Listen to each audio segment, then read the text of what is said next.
Bonjour à toutes et à tous et bienvenue dans votre revue de presse ce lundi 27 avril 2026. Les félicitations internationales pour le président Romuald Wadayi, la diplomatie béninoise en pleine effervescence, les attaques terroristes au Mali, la crise électrique venue du Ghana, la CAN de handball et les faits de société. Démarrons par la politique où le monde continue de féliciter Romuald Wadayi. Les félicitations qui continuent d'affluer vers le président élu Romuald Wadayi après la proclamation des résultats définitifs. La priorité résume sobrement l'essentiel, le quitus du peuple à Wadayi pour les 7 prochaines années.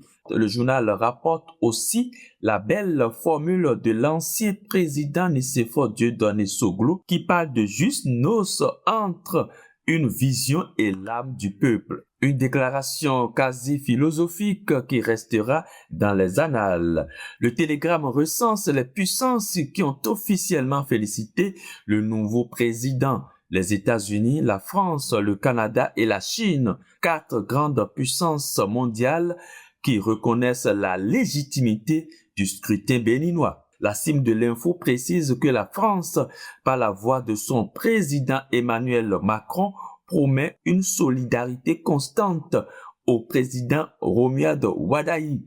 Et l'Express Matin qui rapporte que l'Église évangélique des Assemblées de Dieu du Bénin invoque la sagesse de Salomon sur le président élu pour une gouvernance empreinte de justice et d'équité. La nation tire quant à elle le bilan des élections générales de 2026 avec un titre inspirant, un mode de gouvernance appelé à faire école, un satisfecit pour le processus démocratique béninois. En diplomatie, Bénin Intelligent consacre toute sa une à un événement diplomatique rare. Le Bénin et le Portugal relancent leur coopération. Le ministre des Affaires étrangères Olusegun Adjadi Bakari a reçu vendredi à Cotonou son homologue portugais Paulo Rangel. Première visite d'un chef de la diplomatie portugaise au Bénin depuis 40 ans. Un moment historique pour les relations entre les deux pays. Le Grand Mono confirme et ajoute en page 8 que le Portugal est de retour au Bénin pour un partenariat stratégique. 40 ans après, une nouvelle page s'écrit. Dans la foulée, Express Matin signale que Patrice Talon et Romuald Wadayi ont visité ensemble le nouveau Golf Club de Ouidah dans le cadre de la diplomatie économique et du développement touristique. Sur la scène internationale, la priorité rapporte la fin de la tournée africaine du pape Léon XIV en Guinée équatoriale. Une présence pontificale en Afrique qui a marqué les esprits sur le continent. Sécurité, attaque au Mali, l'actualité sécuritaire régionale est dominée par les attaques terroristes au Mali.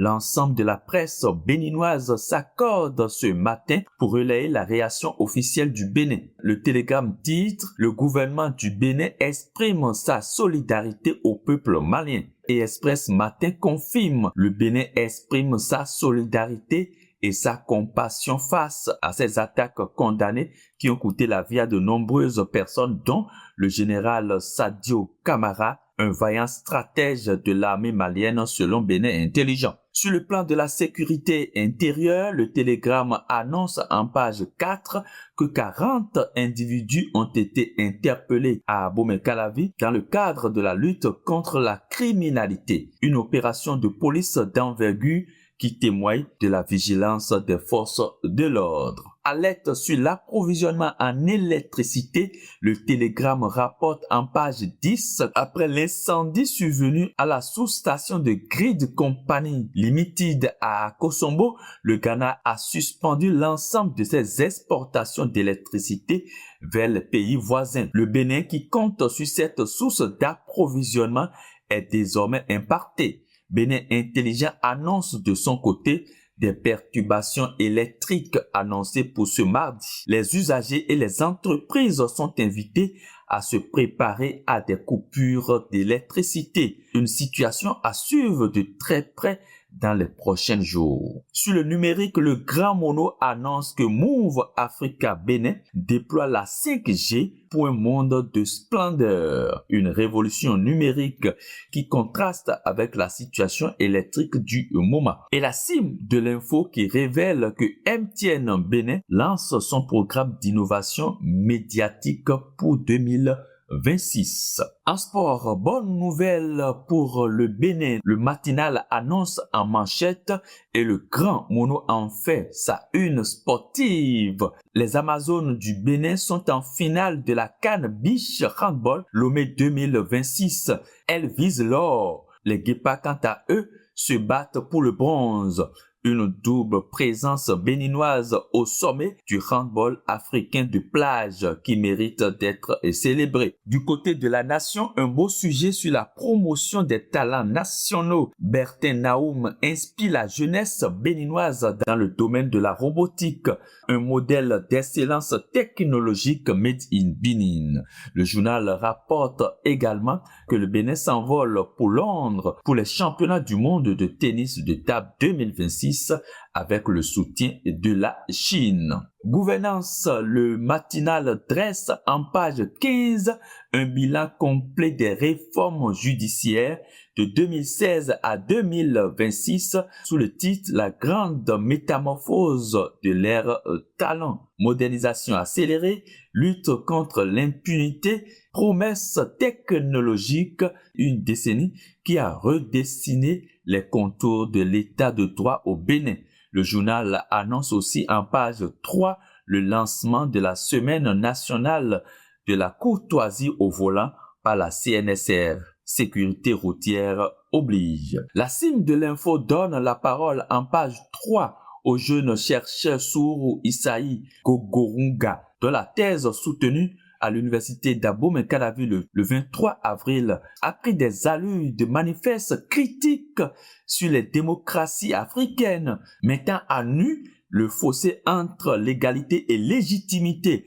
Un débat intellectuel majeur qui interpelle l'avenir politique du continent. Le Grand Mono révèle qu'un décret de Patrice Talon permet désormais aux militaires et policiers d'enseigner dans les universités publiques. Et la priorité signale en page 4 qu'une affaire de faux passeports envoie 2 policiers béninois et 5 Sri-Lankais devant la criette. Drame à Calavi, victime d'épée et deuil à Parakou. La société béninoise traverse des moments douloureux. Le Grand Mono rapporte en page 9 un drame insupportable à Abomey-Calavi. Un père a tué sa propre fille, un acte qui choque profondément l'opinion. Le télégramme revient en page 5 sur l'affaire de la jeune femme torturée au feu à Ekpé. De son lit d'hôpital, la victime fait le récit de son calvaire.